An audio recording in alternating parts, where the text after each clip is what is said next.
ও পর্দার আড়ালের আম্মা জানেরা, আপনার মতো কত মা এই এলাকায় এখনো আছে, পর্দা করে বেপর্দায় চলে না, নামাজ ছাড়ে না, স্বামীর মাল খেয়ানত করে না, মোবাইলে চরিত্র বিক্রি করে না।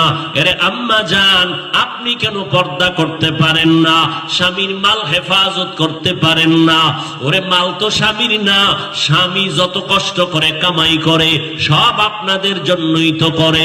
নিজে না খাইয়া থাকলেও কোনো দুঃখ নাই, স্ত্রী আর সন্তান যদি কষ্টে থাকে স্বামীর ঘুম হয় না।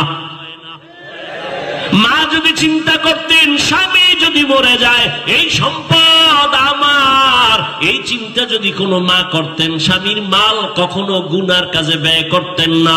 সন্তান যদি চিন্তা করতি বাবার সম্পদ আমার, বাবায় মেরে মরিয়া গেলে এই দায়িত্ব তো আমার উপরে আসবে, তাহলে আমার সম্পদ আমি খেয়ানত কেমনে করি, এই চিন্তা যদি সন্তানেরা করত বাবার টাকা মোবাইলে ভরে চুরি করতে পারত না।